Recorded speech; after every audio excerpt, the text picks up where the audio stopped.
Hola, ¿qué tal, amigos de perdón. Hola, ¿qué tal, amigos del Librero de Mike y de Frontera Informativa? Eh, pues mi nombre es Miguel Pérez y estoy aquí con el escritor Carlos Bortoni, que está presentando su nuevo libro de una novela que se llama Historia del Desempleo. La primera pregunta que se me viene para Carlos a la mente es: ¿cuál es la anécdota detrás de sentir el impulso de escribir una historia que habla de una persona que acaba de perder su trabajo? Bien, realmente hay dos anécdotas detrás del porqué del tema de historia mínima del desempleo, Miguel. La primera no tiene que ver con la historia, con la narración en sí misma, tiene que ver con haber encontrado esta estructura con la que yo quería contar una novela, esta lógica fragmentaria que es la que conduce el texto de la novela. Y una vez que encontré esa estructura, ese esqueleto, eh, necesitaba una historia que contar para poder poner a prueba ese esqueleto y ver si funcionaba. Eh, y realmente no tenía nada en la cabeza para contar, o más bien tenía otra idea de historia, que es una novela que tiene que ver con un museo y con una guardia del museo, de estas cuidadoras de sala, pero no, por alguna razón no me sentía del todo cómodo todavía trabajando ese tema. Necesitaba un tema que me resultara mucho más familiar, que me demandara menos en cuanto a desarrollo de la historia y a desarrollo del personaje. Y poco tiempo antes de que yo empezara a escribir Historia Mínima del Desempleo, me había quedado yo sin trabajo, ¿no? Y había tenido que atravesar por este laberinto burocrático que son las juntas de conciliación y arbitraje. Y entonces me pareció que era un elemento suficiente, cuando menos en cuanto a historia, para poner a prueba el esqueleto que había creado. Entonces son esos dos momentos que confluyen y que terminan en Historia Mínima del Desempleo. Y las juntas de conciliación de arbitraje son no es una experiencia agradable, y creo que en Ciudad de México son peores, creo. Lo que pasa es que hay muchísima gente. Eso la hace más complicada. Realmente es un trámite bastante sencillo. El problema es que te toma muchas horas conseguir el cheque de liquidación, o conseguir un acuerdo para que después tengas que regresar y te den tu cheque de liquidación. El trato es bastante. Creo que los asesores que están ahí hacen un buen trabajo. El tema es la cantidad de gente que va y que tiene que pelear, y los abusos patronales que siempre existen, ¿no? Ok, oye, te quiero hacer una pregunta, porque creo que esto le va a dar dolor de cabeza a los libreros, sobre todo. Ok. ¿Qué es lo que vamos a leer? ¿Es un ensayo literario? ¿Es una novela? ¿Es un artefacto narrativo? Mira, realmente, y sí tendríamos que establecer una categoría, y bueno, la editorial Malpaso, o más bien Salto de Página de Grupo Malpaso, lo establece, lo define como una novela. Estrictamente es un texto narrativo, ¿no? Es un texto narrativo que echa mano del aforismo, que echa mano del reportaje, que echa mano del periodismo para nutrirse, incluso echa mano de citas textuales de algunos textos, incluso de títulos de otros libros, pero es un texto narrativo que conforma lo que dentro del canon de la novela cabría y valdría llamar como una novela clásica, ¿no? Quizá con una estructura fragmentaria, pero novela al final del día. Sí, a mí me dio mucha risa en particular, porque tienes también anécdotas ahí de personajes relevantes en su Así área, es. y actualmente estoy trabajando muy de cerca con diseñadores de moda. Ok.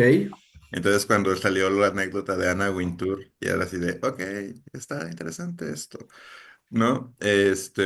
Y bueno, algo que a mí en lo personal me gusta de este trabajo es lograr crear una historia, o que tu historia cobre sentido a partir de estos bullets, de estas viñetas que aparentemente son inconexas unas de otras, y eso crea todo el ambiente de la novela, ¿no? Eso te da todo el sentido de lo que está pasando el personaje que se llama D, ¿no? Eh, ¿Cómo? Y a lo mejor es una pregunta muy naif, muy ingenua, pero ¿cómo te haces de toda esta información? ¿Cómo haces? ¿En qué momento dices esta reflexión personal? Porque hay mucho de reflexión personal cabe en un texto. ¿En qué momento dices, mira, esta anécdota me dio mucha curiosidad, ¿no? O sea, porque digo, despiden a Lady Gaga por no entregar el disco a tiempo, despiden a Madonna cuando no era Madonna. Entonces, ¿de cómo se te ocurre que eso te puede funcionar para una novela? Mira, realmente, y esa era parte de la apuesta de la estructura que diseñé para contar la historia o de la estructura que diseñé con la que después decidí contar esta historia. Em, hay un armazón, hay una secuencia donde yo creé una hoja de ruta y entonces yo establecí, bueno, voy a dar un dato histórico sobre el desempleo en el mundo, después voy a contar qué le pasa al personaje en su proceso de despido, después voy a decir alguna reflexión del personaje sobre cómo imagina o qué le angustia. Después entra también este dolor de espalda con el que el personaje despertó y que lo va acompañando durante todo el día. Vienen también estos datos sobre personas célebres, ya sea históricas o del medio del espectáculo o de la farándula, pues que se quedaron sin trabajo un poco en este doble juego con los libros de superación personal, ¿no? Que al final lo que un libro de superación personal nos dice casi siempre es, si le pasó a un multimillonario, si le pasó a un gran actor de Hollywood, ¿por qué no te va a pasar a ti? Y no debes sentirte mal, ¿no? Al contrario, es una oportunidad, eso vende el libro de autoayuda. En la novela juego con la idea contraria, ¿no? Es una catástrofe que a todos nos va a pasar. Entonces, no es que sea una puerta que se abre, es simplemente una catástrofe más en la historia de un sujeto. Entonces, bueno, tenía este primer armazón con el que yo quería jugar, o con el que yo me planteaba que tenía que ir como haciendo estas paradas. Después empiezo a escribir y me doy cuenta que en efecto, por alguna razón inconsciente, caprichosa o accidental, eh, cuando yo escribo algo, por ejemplo, que D, el personaje, entra a la Junta de Conciliación y Arbitraje y le toman una foto que se tiene que pegar en un gafete, pero la foto no se ve, entonces no tiene caso que le hayan tomado una foto porque es una mancha negra, se me ocurre alguna reflexión que puede estar emparentada con su día a día o con lo que va a pasar cuando él llegue a casa, ¿no? Es decir, y ahorita jugando un poco como jugué al momento de hacer la novela. Eh, ¿Qué pasa cuando te conviertes en una mancha, ¿no? Entonces eres una mancha en el gafete, pero también vas a ser una mancha en tu casa y así me va a ver mi familia. Entonces, el texto mismo empezó a cobrar una lógica que no necesariamente era la lógica que yo quería darle. Era más bien una lógica de escritor-lector, donde lo que yo leía de lo que yo acababa de escribir le daba sentido o le daba pie al siguiente bullet, como lo dijiste tú, al siguiente fragmento. Y después tenía esta colección de datos de la que me había hecho, y esa sí la hice antes de empezar a escribir la novela, sobre los personajes despedidos, sobre cifras de desempleo, sobre tasas de desempleo a nivel mundial, sobre las peores, o más bien de despidos masivos que se han hecho en el mundo y que fueron de miles de personas o de cientos de miles de personas, y empecé a intercalarlos con el texto. Entonces, la apuesta de la estructura original, Miguel, era que el lector iba a encontrar sentido en el texto independientemente de lo que yo hiciera. Y era una apuesta arriesgada porque, como lo mencionabas tú antes de que empezáramos la grabación, el lector, o más bien las editoriales y los escritores, están acostumbrados a apostarle a la escritura, no a la lectura. Es decir, crean un texto que se asume perfecto y ese texto perfecto tiene que conducir al lector del punto A al punto Z, pasando por todo el abecedario. Lo que yo apostaba era crear una estructura, un texto completamente accidentado, donde lo importante no fuera tanto el texto, sino fuera la lectura que hiciera el lector de ese texto y que llegara de un punto inicial, que puede ser cualquiera, no sé en dónde está ese punto inicial en la novela, a cualquier otro punto. De hecho, me he encontrado con lectores que me dicen, bueno, es que iba por la mitad del libro y me hacía falta que hablaras del luto, ¿no? O sea, yo ya llevaba todo el libro pensando del luto, pensando del duelo, y me molestaba no verlo en la novela. Y de repente aparece en la novela, pero puede no aparecer en la novela y puede haber una reflexión o un fragmento que el lector mismo incluye en la novela de acuerdo a su experiencia, de acuerdo a sus filias, de acuerdo a sus fobias, ¿no? Entonces, termina dándose sentido y amarrándose el texto con la lectura que se hace de él. Y ahí es donde todo cobra sentido. Un poquito piensa como en estos experimentos que hacen los psicólogos y terapeutas donde presentan una imagen donde hay tres círculos rotos que forman sin formar un triángulo o las manchas de Rorschach, donde realmente no hay nada, pero el espectador ve algo y le da sentido. Ese es el juego de la novela. Ok, y bueno, este es un juego arriesgado, es un juego interesante también, y yo creo que eso es lo que más valor tiene la novela, que apuestas por salir del canon y presentar algo eh, que quizás para un lector más convencional es muy arriesgado. Y quizás para un lector ávido y que lee de diferentes géneros y ve diferentes autores de diferentes partes, pues es un ejercicio interesante. Me llama la atención que estos bullets a veces parecen estar inconexos, pero en realidad le dan sentido a la totalidad del texto, ¿no? Eh, por qué o en qué momento tú como escritor piensas, bueno, pues yo voy a armar mi novela así? O sea, yo cuando pienso en novelas mexicanas, una contemporánea y otra no tanto, con este tipo de estructura de bullets, me voy sí, Revolver de Nelly Campobello y más recientemente a Temporada de Caza, no, sí, Temporada de Caza para León Negro de Trino Maldonado, que son textos muy chiquitos que van armando la novela, pero siguen siendo, pues, narrativos, ¿no? Y no es que no exista la narración en tu novela, existe la narración, pero está intercambiada con mensajes de WhatsApp, está intercalada con estos datos que mencionamos, estas cifras que mencionas, pero también con tus reflexiones y también con tu visión del mundo, incluso hasta político, ¿no? Entonces, eh, quisiera hacer una pregunta, te digo, a lo mejor suena ingenua, pero ¿en qué momento tú decides que eso es lo que va a darle forma a tu texto? ¿Por qué voy a hablar aquí? ¿Por qué voy a sacar por qué voy a sacar este comentario sarcástico acá y por qué acá una anécdota de algún personaje deportista de alto nivel? ¿Y en qué momento voy a meter la cifra dura, fría de empresas enormes como Panasonic, como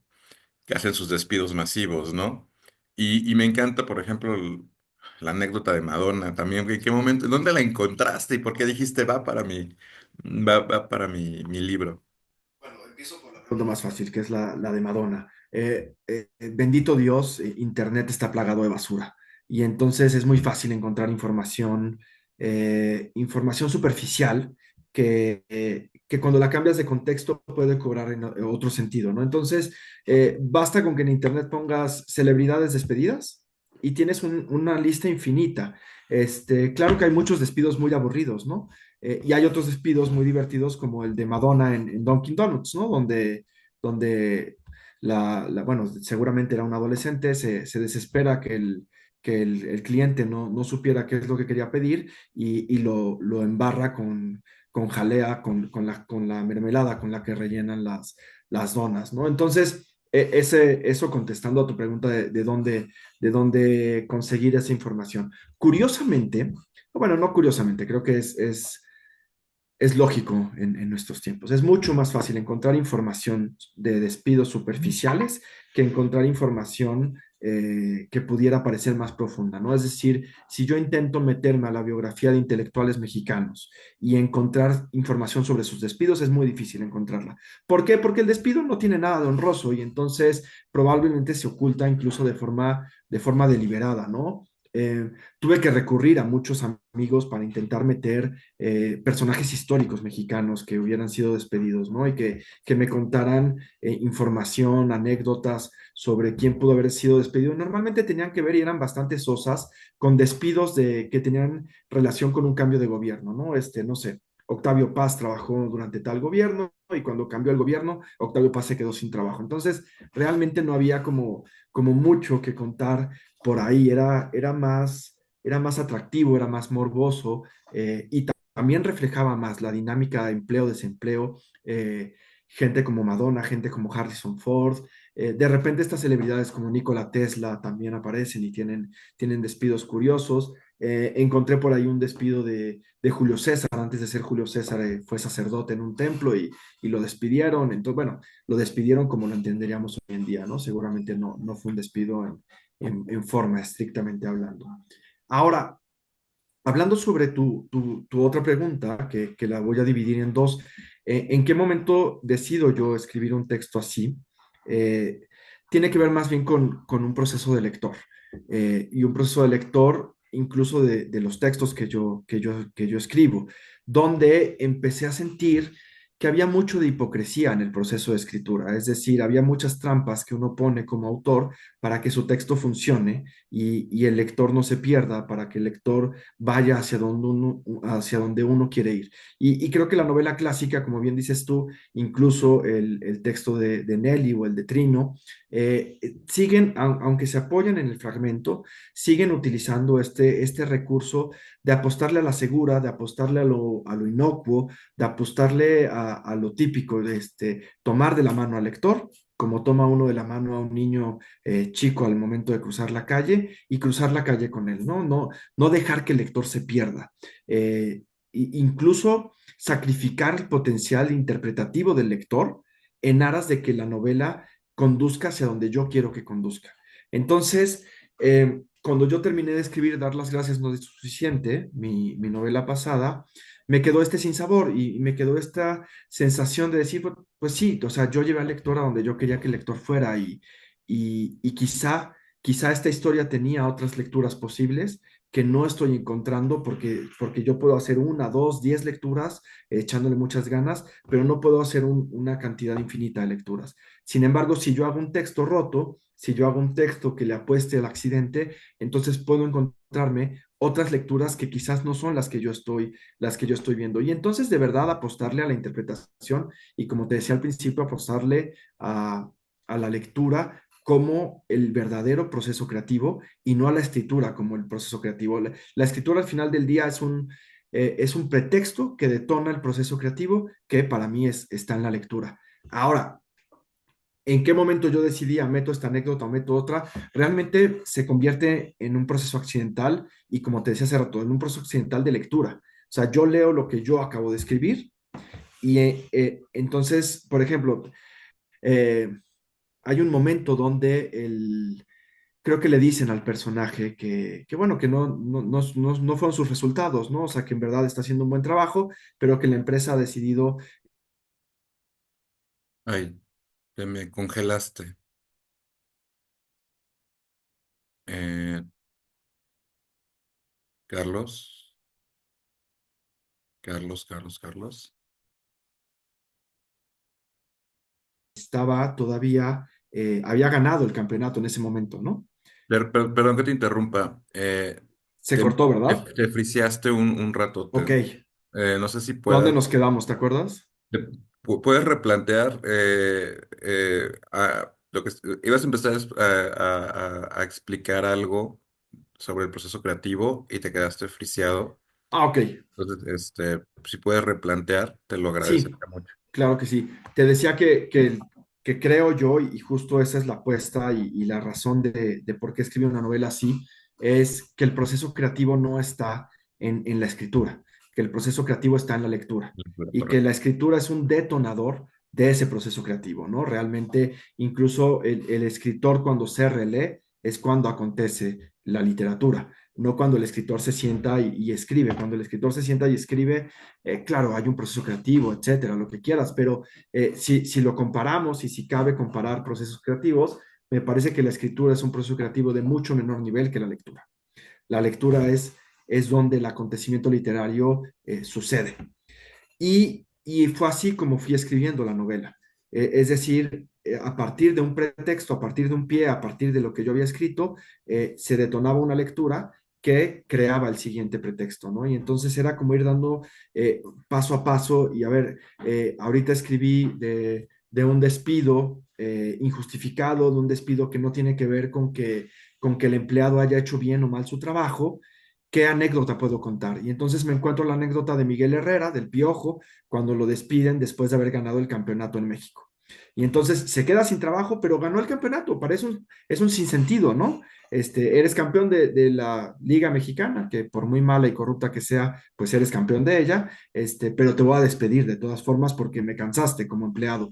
Entonces, iba viendo un diálogo donde el texto mismo dialogaba consigo mismo.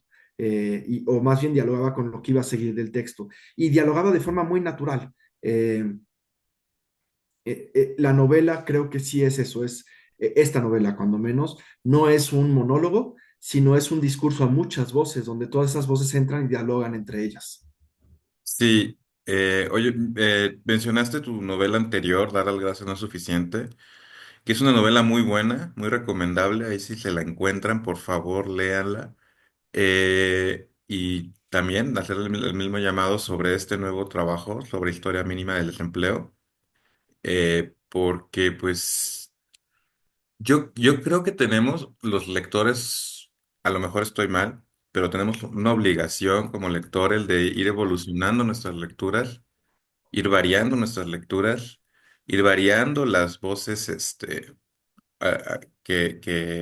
con las que estamos, bueno, las voces que estamos leyendo, ¿no? Porque luego también hay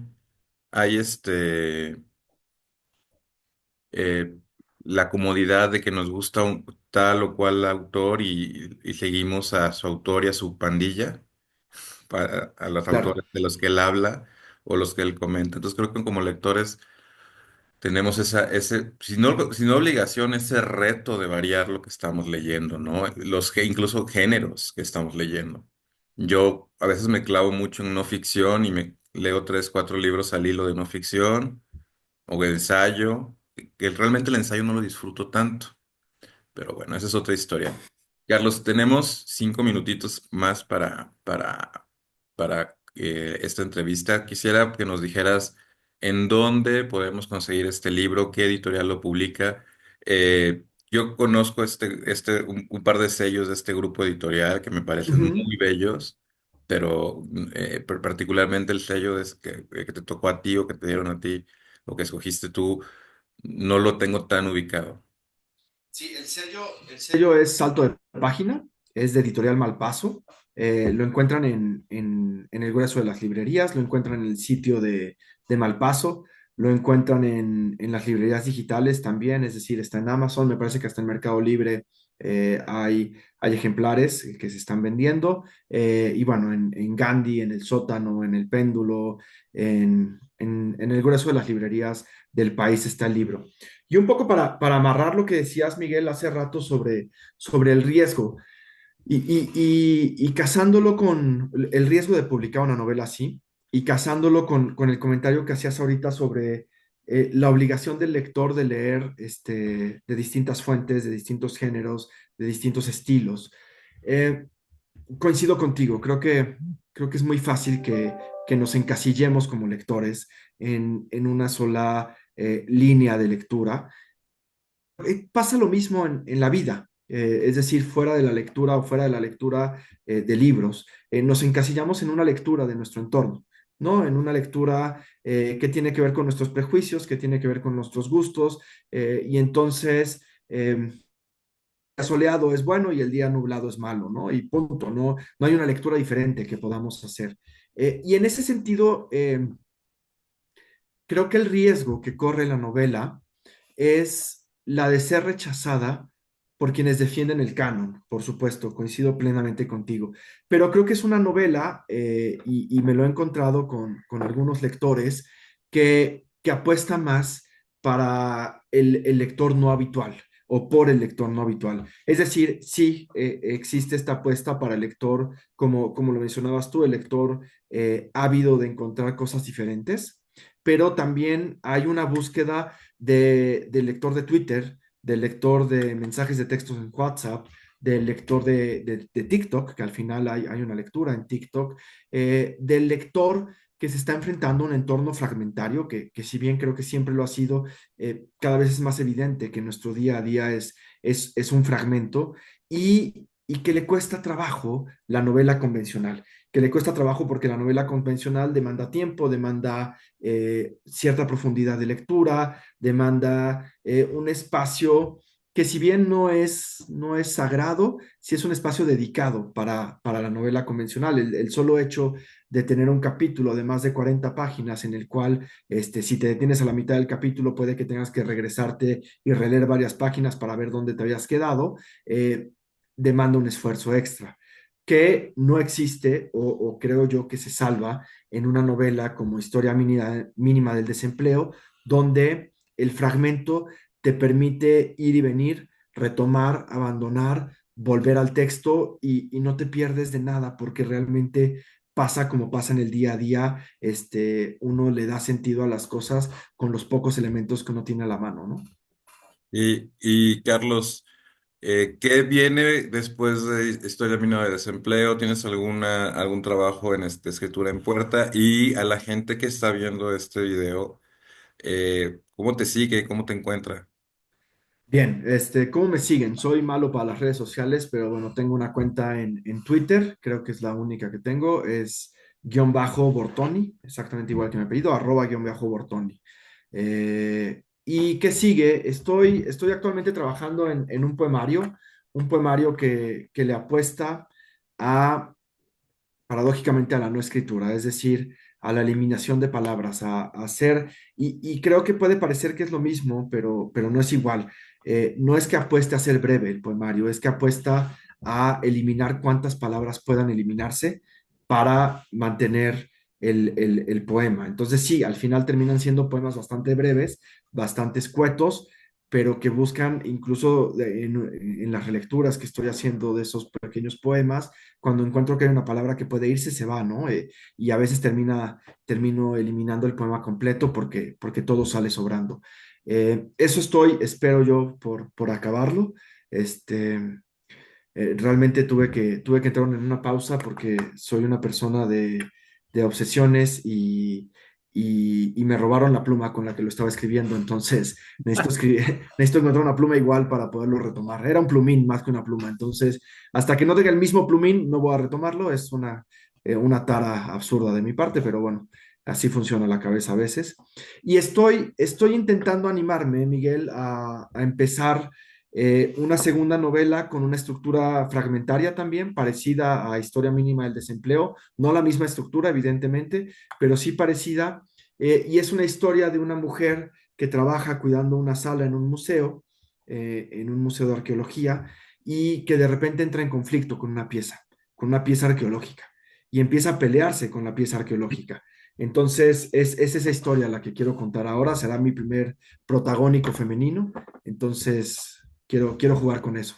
Y quizás para una siguiente entrevista, porque el tiempo se nos terminó, sería interesante preguntarte cómo escoges a tus personajes, digo, porque al final del día, en la novela anterior eran cerillitos, bueno, no cerillitos, estas personas de la tercera edad que trabajan en el súper, y en esta novela son godines, que no te da más, más referencia a la novela. Y para tu siguiente proyecto está esta mujer que trabaja en un museo. Entonces, en tu entrevista, Sí, realmente me gustan los personajes viejos. Me gusta lo viejo en general, me gusta me gusta lo remendado, me gusta lo parchado, me gusta lo que se tiene que arreglar para que siga funcionando. Estéticamente creo que tiene un valor importante aquello que sigue viviendo a pesar de que las... Ah, otra vez te estás Ahí, friseando. ya regresamos. Ok. Te decía, me gusta lo remendado, me gusta lo que insiste en no perecer, pero que tampoco se busca mantenerse actualizado. Entonces, normalmente por eso mis personajes son viejos. Historia mínima del desempleo creo que es una excepción, este, porque como te digo al principio, mi prioridad no era desarrollar un personaje, sino era poner a prueba una estructura narrativa y ver si funcionaba. Entonces necesitaba un personaje como bien dices tú, que uno lo pudiera dibujar muy fácil el lector. ¿No es un Godín? Perfecto, no hay nada más que pedir de un Godín, más que cobre su quincena y que se presente a trabajar, ¿no? Entonces era como muy sencillo caer en ese lugar común o aprovechar ese lugar común. Ok, quizás valdría la pena presentar tus libros en el Museo de Geología. Dame, sí, vamos a buscar ahí algún contacto. Se nos está terminando el tiempo, Carlos. En verdad, te agradezco mucho la deferencia que tienes con en nuestro medio para presentarnos tu libro. Y nada, hermano, muchísimas gracias, en verdad. Y me dejo de tarea lo del Museo de Geología, se me ocurrió ahorita Excelente, buenísimo. porque sí, es que te gusta lo viejo y tenemos un mamut en el Sí, centro de la Ciudad de México, prácticamente tenemos un mamut, hay que aprovecharlo. Pero bueno, voy de a acuerdo, detener la sí. grabación y ahorita nos despedimos, ¿vale? Va, perfecto, señor.